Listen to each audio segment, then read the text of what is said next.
Welcome to the Nick Blevins Family Ministry Podcast. Our goal is to help you maximize your church's potential. You'll hear from top leaders in children's, student, and family ministry about the principles and practices they use. Now here's your host, Nick Blevins. Hey everybody, welcome to episode 179. In this episode, I talk with Tony Myles all about a pastor's perspective on youth ministry, and Tony is that pastor. While he has served most of his ministry career as a youth pastor, he did spend time as a lead pastor of a church before now stepping back into a student ministry role. So we talk about student ministry from both the youth pastor's perspective and the pastor's perspective, like what each would want to know and his experience in both roles and, what he has done or would do differently and all that kind of stuff. So it's a great conversation. We also get to talk about some of the resources, books, and things like that he's created over the years. So you're going to love this. Before we jump in, if you're listening to this when it comes out, which is probably not many of you, we have a big webinar with Ministry Boost tomorrow, all about developing leaders, a pipeline, and a plan for your ministry. That's Wednesday, February 12th. Check it out at ministryboost.org. If you miss it, we always put all of our webinars in something called the Webinar Archive. It's just a course that we have with Ministry Boost where you can access all of those. And we're announcing something big on that webinar. So I'm not going to say it here in case you're listening to this before the webinar happens. But if you're listening to this after the fact, just go to ministryboost.org. You'll hear all about that. We definitely want you to hear about that for sure. And as for this episode, get all the links and notes and all that at nickblevins.com/episode 179. But let's jump into my conversation now with Tony, all about a pastor's perspective on youth ministry. Well, today we have Tony Myles on the podcast. Welcome, Tony. Hey, how you doing, Nick? Doing well. Tell us a little bit about yourself, your family, and your ministry as we get started. Yeah, so I'm in Minnesota, which is very cold most of the year, but the most amazing summers you will ever see. So there's a lot of stereotype you don't hear about Minnesota. I've been serving in ministry for a bunch of years, really since I was 16. So we're up on the 30 year mark at this point, I think. So that being the case, currently I'm working at an amazing church, Riverside Church in Big Lake. We're multi-site. And it's a church of about 2,000. The main campus, our new campus we just launched last year, is about 200. And so I manage the student ministry at both of those campuses. I'm also a part of the teaching team and the executive team, and been here for 3 years. Prior to that, I was a senior pastor in Ohio in the Cleveland, Akron area for about 10 years. And then I grew up in the Chicago area. After I left Chicago, I was in Michigan for 10 years as a student ministry guy. So been doing this thing for a while, and have a family. There's 5 of us, my wife and I. We've been married for 25 years. And my kiddos, I have an 18-year-old who's first year of college, 16-year-old who I wrote a book with, which I'm pretty excited to talk about, and my daughter who's 9, and she's an amazing singer and dancer, probably going to be president someday. That's awesome. Well, I want to talk about the book that you wrote with your son. So tell us a little bit about the book, If, what's it about? What was the motivation? Tell us all about it. Yeah. So, you as a parent, you're always trying to pay attention to those things that your kids are unique in what they do or how they think or how they see the world. And we would have these conversations at dinner, my family and I, that were led by my son, who at the time was like a 6th grader. He would just start tossing out these questions. And after several months, we're like, we got to start writing these down, because it wasn't just the question, it was his ability to follow up the question and keep the conversation going. And as we would talk about it with our friends, they're like, man, we wish we can do that at the dinner table. It's just, we're always staring at each other and not sure if, how long this thing's going to last, if it's going to crack, or, can we even have a meaningful conversation? So that combined with my desire to try to find something that gave us something to talk about at dinner with regards to devotions or biblical materials, we just started putting together a pitch of, is it possible that we as a father and son could write something where he would supply all the questions and I would supply the devotional thoughts? So that was the concept. And then as we found some traction with it with Lifeway, we took it to the next level. I just thought, you know what, we really need to teach families the Bible in a memorable way from cover to cover. And so we wrestled with how to do that. We stared at a whiteboard for weeks just asking the question, because I've been through those training seminars where you're supposed to learn the Bible and you walk out the door and you forget everything you just learned. So we try to understand what is the story of the Bible. And what we ultimately came down to is a real easy and memorable acronym. And the acronym is that there is hope. So if you look at it from cover to cover, T is the Trinity. Before there was anything, there was a community of someone. And that reminds us that God has always existed, Father, Son, and Spirit. H is the heritage, that God made everything and everyone in a great starting place, like a family member who wants to pass things down to the younger kids. God wanted to pass down this heritage to us. An enemy came along. God listened to God's people listened to the enemy. And in doing so, they became an enemy to God and to each other and even creation. Thankfully, God began a revolution. And so the revolution was his way of looking for people whose hearts were upward in a backward world to try to move things forward. And then, unfortunately, the ego of man took over. This is where we see the kingdoms beginning to develop in the Old Testament, people trying to develop a name for themselves instead of the name of God. So God sent in prophets to remind them of their identity. That's the letter I. And during that time, he just was speaking truth, saying, look, this is who you are called to be. This is who I want you to become. And because they didn't listen for about 400 years, there was this S word, S-H-H-H, of God doing stuff in between what we would call the Old and New Testaments. Then H, the hero, comes along, Jesus Christ, to save us. O, he gives us the opportunity to choose new options that we otherwise couldn't choose without him.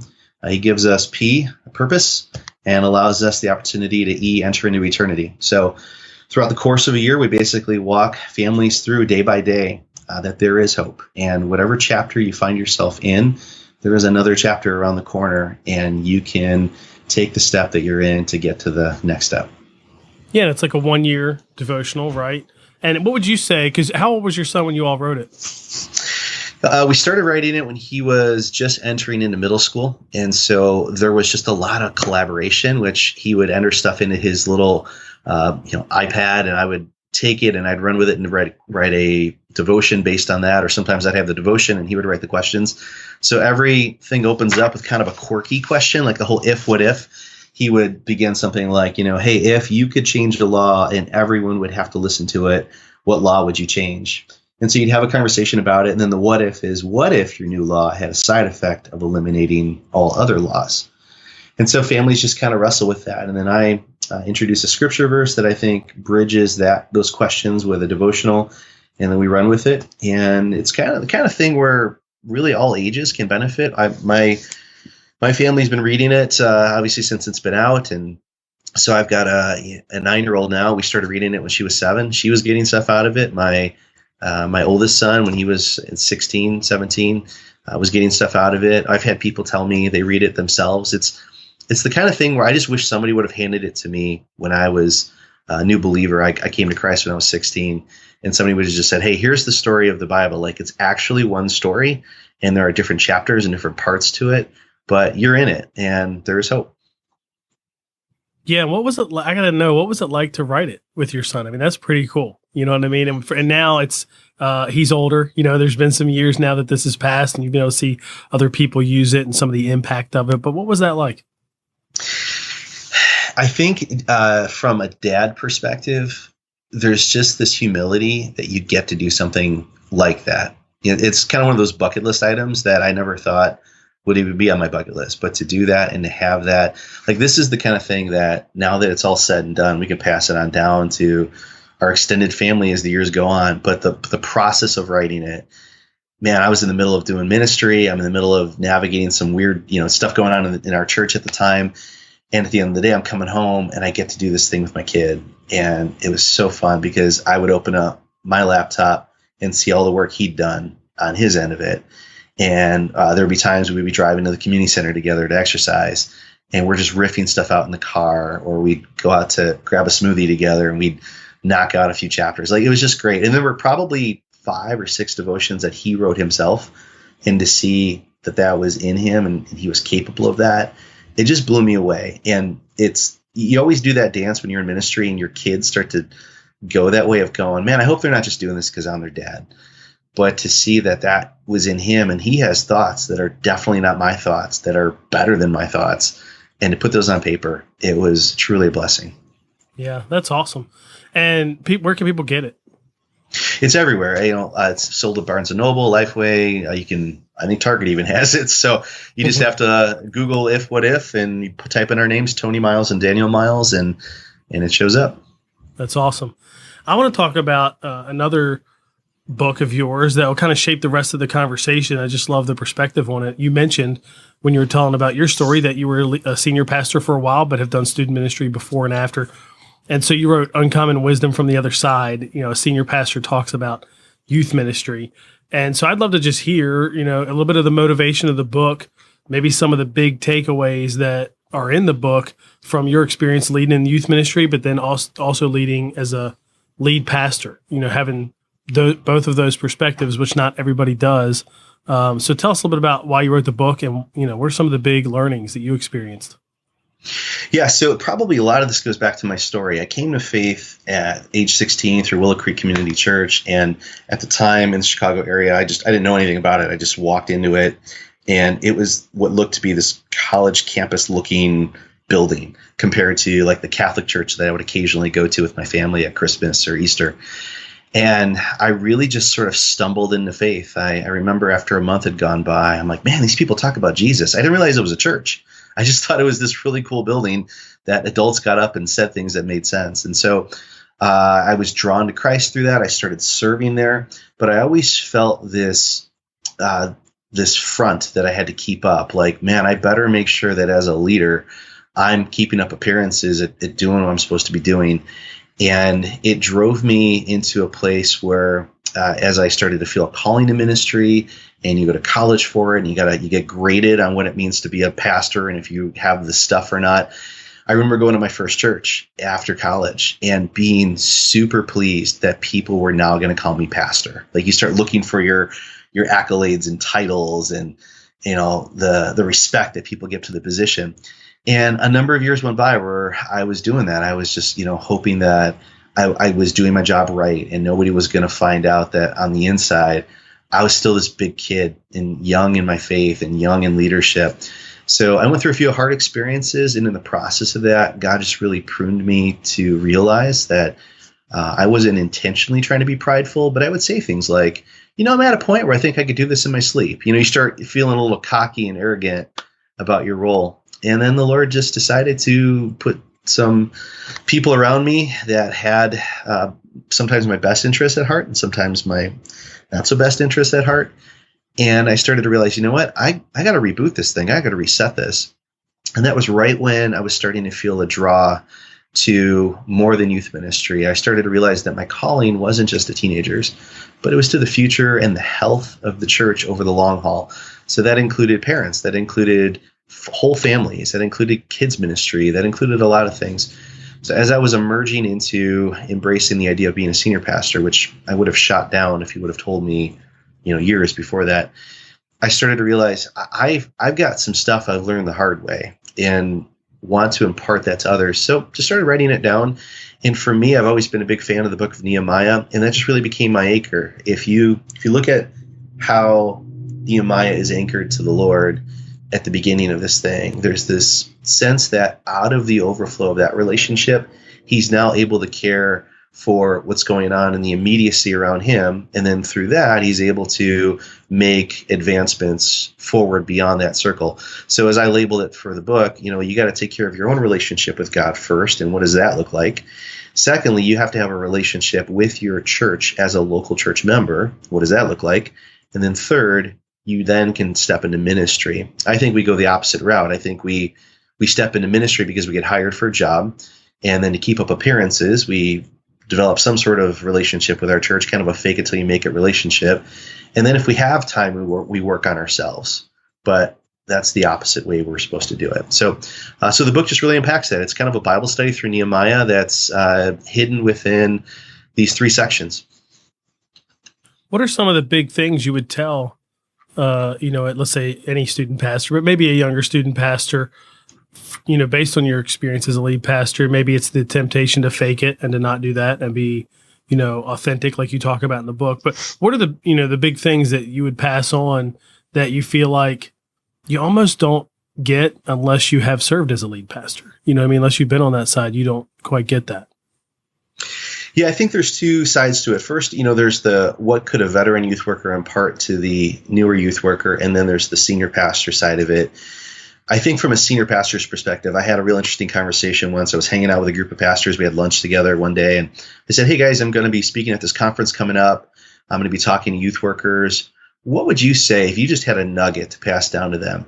And there was this universal, almost in sync groan around the room. And I said, all right, you guys got to tell me about the groan. And one of the guys goes, I just want them to do their job. And I said, okay, unpack that for me. What does that mean? And they said, it just feels like they're big kids. And that works with maybe students for a while, but it doesn't sustain what I'm trying to do and what we're trying to do. It's like they feel like they want all the entitlements and they don't want to do any of the work and the responsibilities. So I think that was a nugget that I started to grab onto and just say, all right, is that true? And as I've spent time with people over the years, and I teach, I'm an adjunct professor at Crown College, I do see in a lot of the emerging youth workers this sense of, hey, give me what I think I deserve. And I see in a smaller circle those that defy that and are the better example and say, I am willing to do my part and do whatever it takes to be humble, to be teachable, and to go forth in here. And that's where I love the example of Nehemiah. Before he goes off and starts rebuilding the walls of Jerusalem, he prays and he becomes a broken man. And then when the king asks him, hey, what do you want? He's got something to say. And I think that's the big difference in all of this is, are you in this job because you want to say something? Or are you here because you have something to say? That's good. Yeah, I wonder, I was mentioning to you that my pastor had done youth ministry, for 13 years before our church was planted. And that's a great thing because as somebody who serves in the family ministry world, there's going to be a value on it. You know what I mean? I mean, my pastor still, 13 years later, values that. And of course, his students are in it and some of his kids have already graduated through it. And so there's that value too. But even before they were in student ministry, there was a value there.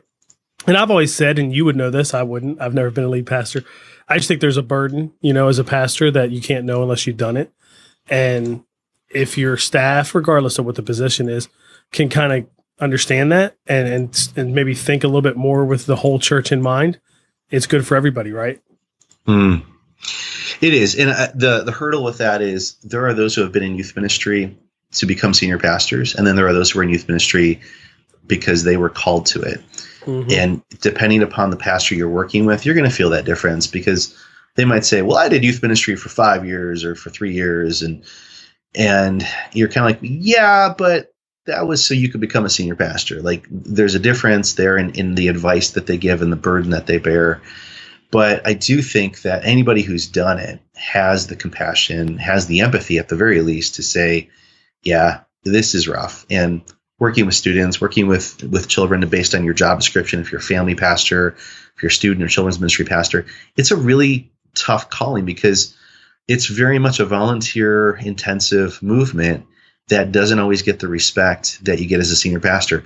That's the flip side of this is I have, since going from youth ministry to senior pastor and then back to a staff role, I have found that people regard me differently in a staff role than they do in a senior pastor role. There's definitely an esteem that's typically given to the senior pastor role that you almost have to fight for in staff roles. And so if you're pursuing that, it's going to drive you crazy. If you just are trying to love the Lord and love people, it'll happen naturally and supernaturally. Would you say, I'm just curious now, would you say there's being back on staff, people would, I'm imagining, obviously know that you were a lead pastor for a time. Is there a different look at you because you have been a lead pastor than there was maybe before you had ever done that and you had only done youth ministry? I think so, but it's less probably because of my experience and more just because how I try to work in the office. So here's the struggle. And I, being in my 40s here, this is my struggle. I have to, through a mature lens, be immature to connect with students, but I can't be immature without the maturity lens, or else I am just the big kid. And so a week ago, I'm dressing up as Santa Claus and I'm hanging out with my associate pastor and who's dressed as, Buddy the Elf. And we're jumping on the bed of a kid, waking them up at 5 a.m. and filming it as a Christmas video. So there's that. But then you back up 24 hours and I'm in a pretty intensive meeting talking about how we're going to be going for this message that I'm teaching on Sunday. I do teach, several times throughout the year. There's this message that we're going for that is going to potentially offend some people who have a past history with abuse. And since I'm the one teaching it, I've got to navigate with every intentional word possible this target that we're shooting for, that we want to throw a big punch at without elbowing somebody in the process. And so there's a lot of teamwork that goes on behind the scenes. You have to be both an alpha personality and a beta personality if you're really gonna find that mix. And so there's times where maybe my office hours look differently than somebody else's because I am having an early morning this or a late that. And so I have to sort of have the trust from others that, yep, I'm working. I'm not slacking here if I'm not in my office typing on a computer. But on the flip side of that, I think they're starting to see the fruitfulness of the ministry from the depth that we're pursuing and finding to even some of the numbers that have been increasing for us. It's been a great few years being here and seeing how my style of things is not only gaining fruitfulness in ministry, but I'm hearing comments from other staff members like, man, you're just a breath of fresh air from maybe the guy who was here before you or the way things were done in the past, kind of carelessly. Thanks for your structure. We feel it. Parents know what's going on. And that's the other thing. I love it when parents can say, hey, I saw something on social media. Somebody was asking about the ministry and I knew the answer. So I just answered it for you. I'm like, all right, that's a great sign that we're communicating well if parents can do the work that we would have to do ourselves. Yeah. Building trust with parents is probably like the, sometimes underrated, not spoken about part of youth ministry, but actually so important, so incredibly important, bleeds into many other things. There's a lot, we could probably talk about just with that. And I'm sure being a lead pastor helps with that even more, because when you're a lead pastor, you've got the bigger picture in mind and building trust and all that stuff. I want to talk a little bit though about student leadership. So, we talked a little bit about families. You're all about empowering families, and the What If book that you wrote with your son helps with that. And you're also about empowering students in intentional leadership community. But, and I would say not on purpose, but in the past year on this podcast, maybe even 2 years, if I had to pick one theme of when I interview student ministry folks, student leadership is probably it. And it's been interesting to hear different perspectives on it, like how churches and leaders do it completely different, or how this is like, the old style, quote unquote, and some people have a newer style. And of course, you have written an article too about why it's time to kill student leadership. So I'm really curious about this thing you do that's called The Squad, your perspective on all this, because I feel like this has been probably the number one topic, at least as I've talked to leaders on this podcast. So tell us about The Squad and what's different. Yeah, so I've been in ministries where student leadership is like a committee, or you take the role models and you say, okay, these are the guys who are doing it right. We're going to put them in a circle and they're going to make decisions. Sometimes we do it because we've heard a podcast or we've read an article and we go, oh, that's what I'm supposed to do. And so we just sort of push these templates without really thinking through what we're ultimately trying to accomplish. So on our end, and I'm just going to confess my own motivation for this, we had just moved here to the church. And my oldest son, he was beginning his junior year of high school, and he basically looked at me and said, Dad, I don't know any of these kids, and I don't know if I'm going to choose to be connected to them because I just came off of a really funky experience where, I was struggling with some of the students that I was around, and I had some leaders who let me down. And long story short, he had a Christian leader in his life who had stolen from him, like just some really hard experiences. Wow. So as we were navigating this, I said, well, you know what, just kind of feel it out, just give it a shot. Meanwhile, I started hearing from other students right around his age that because of the transitions the student ministry had gone through, they themselves felt disconnected. And so I just said, guys, would you mind, can I just grab a bunch of you and take you out to lunch, and you just pick the one? I'm going to do 2 or 3 of these lunches. We're just going to take you out to Culver's, get you burgers and fries and whatever. And I just want to pick your brain on where you're at in life and what you see is going on in the student ministry. So we did that for 3 weeks in a row. And then at the end of that, I said, you know what, this was so much fun, not just picking your brain, but just seeing how many of you have so many different things in common. Would you guys, if we just did this like once a month, would you be up for that? And I'm not thinking like it would be a formal leadership anything. It would just be like a squad. And what I love about the word squad is it's a cultural word that can mean friendships. It could mean some sort of organized movement. And it was fuzzy enough that nobody got scared by it. So I just said, hey, let's just call it a squad. We're going to have a squad meeting, and we'll talk about squad goals, and we'll just, figure out what it means to do life together. And so we did that, and the goal was to do it twice a month. And we did a Bible study and went through the book of James together. And after about 2 months, they said, this is really cool. Can we hang out with each other when we're not doing this? And I said, sure. And so they started having organized get-togethers at people's houses.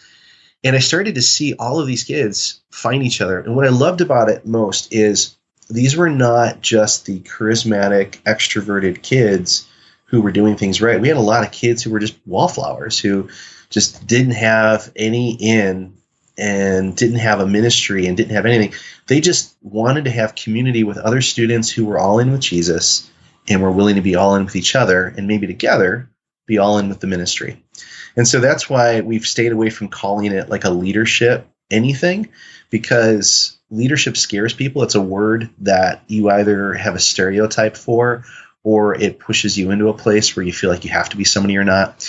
And so, I just started wondering, do we have to use the word leadership? Is there this community draw that would be the case, where it was all about the character of who we were becoming than it was this job list? But crazy enough, they said, hey, we want to do stuff now that we really like each other, and we understand that this is a safe place for us to grow and challenge. And I started seeing guys talking to each other about their accountability issues and sexual purity, and girls opening up about their insecurities.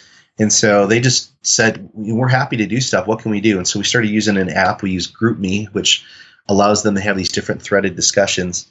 And they schedule themselves out. I actually started doing the scheduling, and I said, you know what? I'm stealing somebody's gift. One of you is an administrator. You get to schedule everybody else. And so they'll schedule greeting. They'll schedule who's going to set up the 9 square, who's going to be doing announcements. And they go down this route for about 6 months. And then we get to a place where we have other students hearing about it saying, hey, I want in on that. And we had this application process where we said, sounds great. The application is really about just agreeing that if you're a part of this, we're not asking you to be somebody you're not. We're just asking you that you understand this is about being all in. This is about being all in on your faith. You're not going to be perfect. We don't expect you to be. But your intent is to be all in with God, with each other.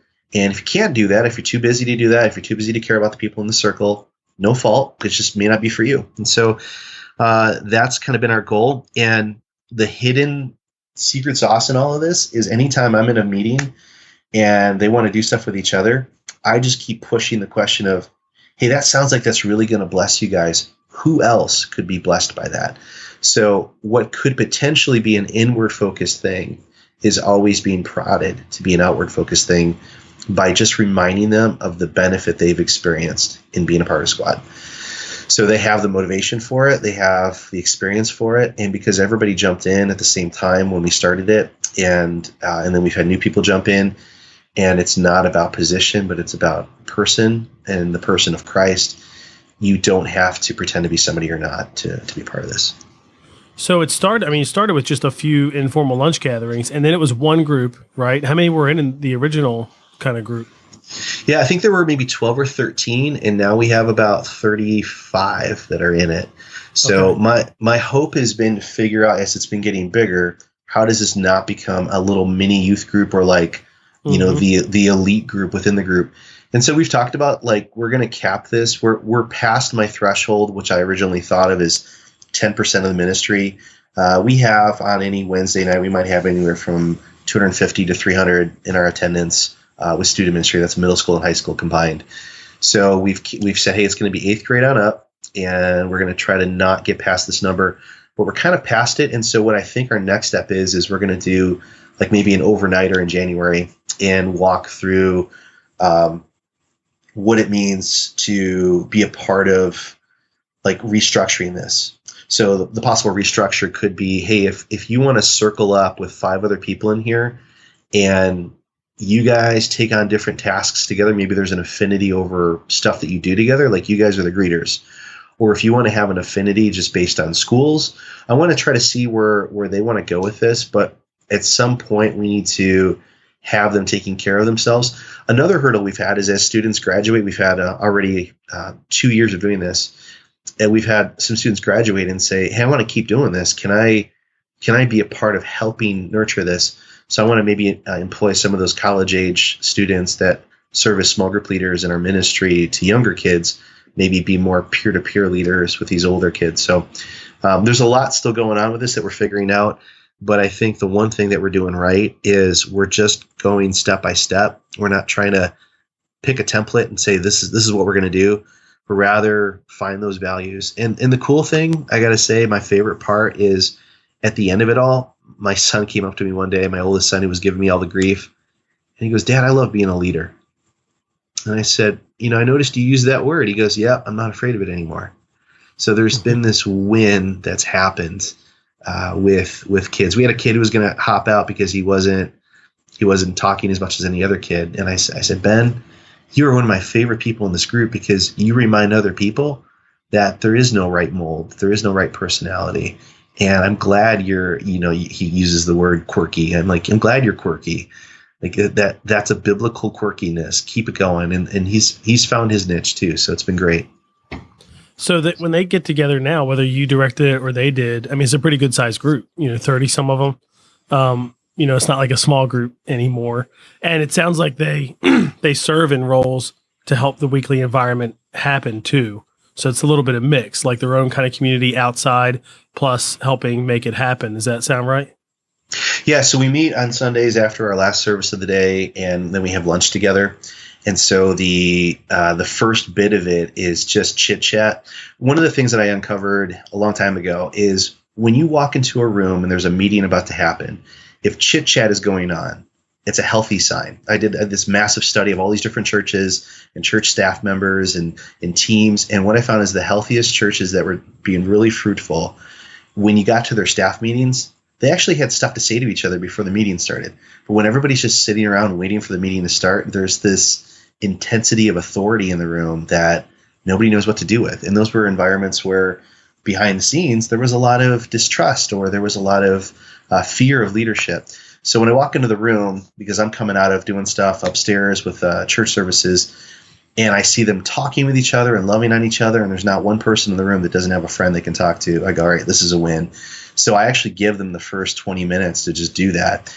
And then we used to do this Bible study that I wrote in the book of James. We did that during the first year. And then at the end of it, I said, hey, now you guys need to bring from your own time with God throughout the week, throughout the month, something that you're going to share with the rest of us. What do you got going on? Whether it's a thought, a question, a Bible verse that's bugging you, something that's inspiring you, a song. And so we just go around and we give everybody a chance. So that's really the first 40 minutes. And then we turn the corner and we talk about maybe something we just came off of, and then we talk about what's ahead, and we give them leadership bandwidth to make decisions. There's times where we say, hey, in the end, our adult team is going to make the call on this, but we want you guys to tell us what you think as we go in and make the decision. So one of the guys has been very vocal about, he's like, I've been a part of this church since I've been a kid, and this is one of my favorite things ever about being here. So it's been cool. And you get together monthly? Is that the schedule? We get together twice a month from the fall to December. And just by the nature of some retreats that we do in January and February, that changes our cadence to once a month. So we try to make that once a month something meaningful where it's maybe a bigger forecast out. And then as we get into the spring and the weather changes, Minnesota's crazy, man. Like people in the summer just disappear into cabins. So we have like if the weather's cold, we actually have people. But once the weather remotely turns warm, it's like everybody goes away. So we have to think about our summer months before we get to it so that students know, hey, these are the dates that we're doing stuff, and don't go anywhere on these dates. Yeah, so we've seen some of that culture change since I've been here. I've just dared our adults. I'm like, hey, people need Jesus all year round, and we need you guys all year round. So come when you can during the summer. Don't just assume we don't need you. And so, yeah, but I'll have to say, definitely from the fall through early winter, it's twice a month. And then it's at least monthly, if not more than that, until the end of the school year. And then we take the summers off officially. But like one summer, we did a lot of video messages where we filmed video messages on site, and we had those students doing the messages. So we'd go to like a football stadium, and we'd talk about what it means to get off the benches and get on the playing field. And squad did those messages. So they're showing their peers that they're on a journey with God too. All right, so I have two more questions. One is I'll tell you first, so you can think about it. The other one will be easy, and you can think about it while we're talking, because we didn't talk about this. So I'm throwing you a curveball. I would love for you to tell me a little bit about what your thoughts on student ministry today. What's unique? What's different? What used to work that maybe doesn't work anymore? And from your own personal experience, but also from speaking at conferences, teaching classes, and interacting with other youth leaders. I'd love to just get a couple thoughts from you on about the context, the culture that we're in today with youth ministry, what's changing, what needs to change. Before that, though, while you think about that, one thing I love to do that I didn't even think about till now is ask how your student ministry works. Like, what does the weekly program look like? I think you mentioned it was Wednesday night. Is it, large group, small group together? I always say that there's a handful of different models of student ministry. There's not usually like 100 different models. And so I always love to hear what your model looks like, what night it meets, do they attend services on Sunday, all that stuff. So tell us what a week, your week-to-week program for student ministry looks like. Yeah. So it's probably helpful to know that I'm the kind of person that likes to look at a situation and go, what's our blind spot? What are we not doing that we need to do differently? Or, so I come into a situation that has all these traditions and I say, all right, why do those traditions exist? Is there a reason for them? Is it just repetition? And then I likewise come in and say, hey, if nothing was on this piece of paper, if it's just a blank piece of paper, what would I do from ground zero? So when I first came in, my first year, it was definitely inheriting the model, and you have to spend sometimes a year just learning the way things go. So our old model was from 6 to 8 p.m. We had middle school on site. We would run the middle school large group, and then they would go to a small group. So it was kind of a 1 hour large group, a 1 hour small group time. And then at 7 o'clock, high school would come in. And so as middle school is leaving large group, there would be this overlap of everybody in the building where they would then do large group, and then they'd go to their small group. So it sounded like a good idea mechanically, but in terms of the clunkiness of it, we had parents that were dropping their middle school kids off and then coming back and dropping their high school kids off and coming back and picking up their middle school kids. So it was just clunky. So I looked at the time, not only that, but I was really revisiting a book that I'd read a number of years ago about community and these different circles of community. There's community that people find by being a part of something large, and there's community that they find by being a part of something medium, and then small, and then intimate. And I started to look at our ministry and say, do we reflect these different areas of community? And at the time, I was also experimenting with an idea called legacy, where once a month we would take our 11th, 12th graders out of small group and just love on them. So like one night we just hung out and played board games, and I catered in food, and we played jazz music on in the background. And they were like, this is the weirdest and coolest thing I've ever done. And then we did another week where we just made peanut butter and jelly sandwiches. And I had like 5 kinds of jelly and 6 kinds of peanut butter and all these other toppings. And so what we kind of uncovered from that is kids want to socialize with each other too. They don't want to just jump into a small group, and they don't want to just be in a large group. They want to have this social time. So after a year of kind of experimenting, where we landed on is we have a 6:30 p.m. to 8:30 p.m. program. Middle school comes into the large group time first, and in that large group, we'll have a band that comes up, student ministry band. They play a couple of songs up front, and then they leave because we want those high school kids to go to their own time. And then so while that's going on, while middle school is going on in large group, high school begins a 20-minute social time. We call it a hang time, where they're just hanging out with each other. And different small groups get to be around each other just to socialize, just to say hi. It could be co-ed. It could be in some of our larger groups, it could be just getting all the guys together that are in 9th grade or whatever the case would be. And then after that, they do a series of questions that really are meant to provoke a conversation. It's less about here's the right answer and more about tell us about what you think about this and why you think this way. And tonight our topic is blank. What are the things that you wonder about? What are the things you're sure about when it comes to this topic?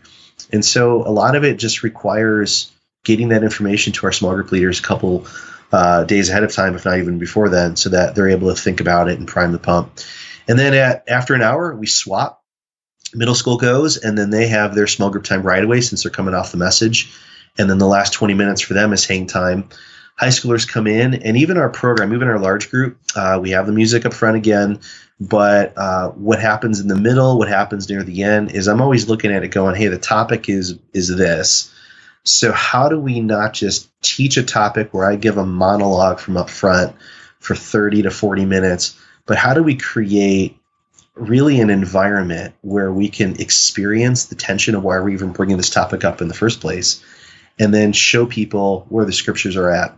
So some other changes we made, we got rid of all phones. I know some kids were using the Bible app, and we say, hey, we're just going to give you paper Bibles because for these minutes, we don't want you checking your phone for the Bible because you're going to be checking it for other stuff too. And we want you to think about this question, maybe have a quick 30-second conversation with somebody next to you. So while on paper, I have a 30-minute message slot, I'm really teaching 6 5-minute messages because I'll share for 5 minutes a thought or a question or a scripture, and then we'll make a transition into another shift so that we're doing what Jesus said. We're engaging the heart, the soul, the mind, the strength, and relationships, all so that when they walk away, they will have had a large experience, a social experience, a small group experience, all to provoke a personal, intimate experience with God. So, long answer to your question, we run a 2-hour program on Wednesdays. We have middle school and high school in the same building. They're never together. They're always flip-flopping each other.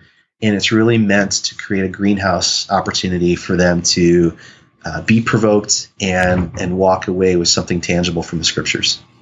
Yeah, that's great. I love the intentionality behind it. You know what I mean? You're not just doing a certain schedule because it's just what people do. You know what I mean? You've thought through it, which is great. Well, Tell me about the bigger, more philosophical question that I asked. What do you think about the landscape today, the culture, the context of student ministry? You've been able to see and lead in different, phases of that, so to speak. And I'm sure, there's a lot that's still the same, but there's a lot that's different. So what would you say that leaders should be thinking about today in the culture that we're doing youth ministry in?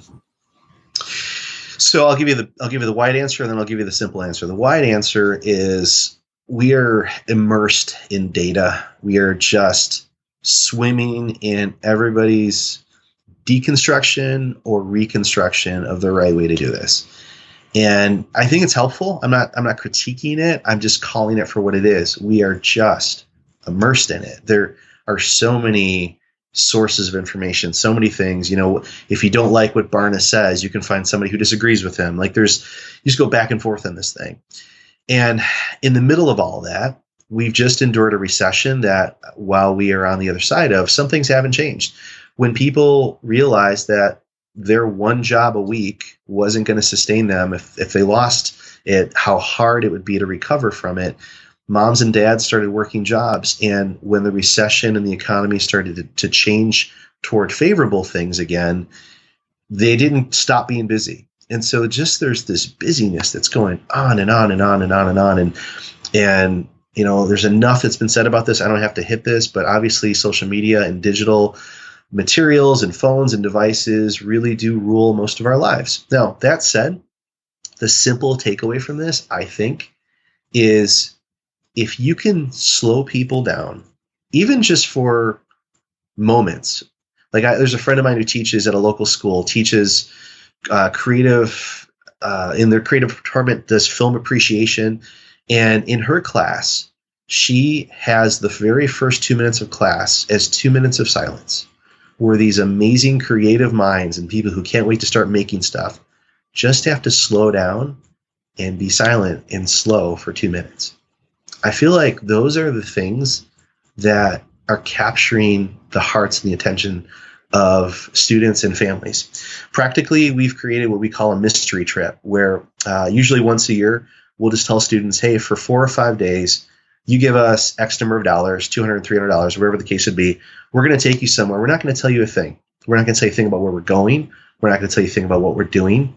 It's meant to symbolize your trust in Jesus and where he may take you in life. And then parents go, hey, that sounds great. Where are you taking my kid? And we say, we're not telling you either because you squeal and you can't keep secrets. we'll tell you the week before we leave. And if you can keep a secret for 7 days, then this is really going to work out. But if you spill the beans, it's going to ruin it. So all we're doing in the process of that is we're taking all of these little comforts, all these little things. By the way, your kid's not going to have their phone with them on the trip. If you want to call them, you call us, and we will hand the phone to the kid. So they're like, you can't do that. I'm used to talking to my kid all the time. Well, this is what we're going to do. And if you don't want to do it, your kid doesn't have to go on the trip. This is what we're going to do.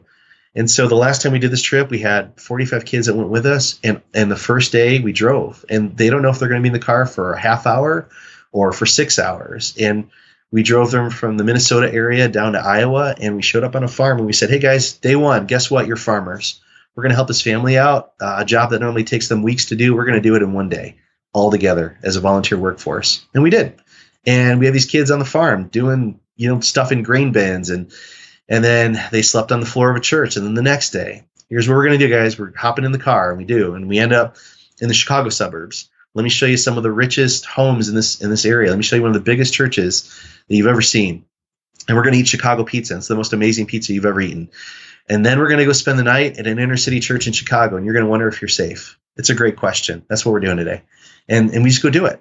And it's just provoking those environments. So that's the big answer. The simple answer is you just have to pay attention to who's in front of you and notice their blind spots and just ask the Lord, how can I help them see you, see themselves, see life and their calling in a way that they currently don't?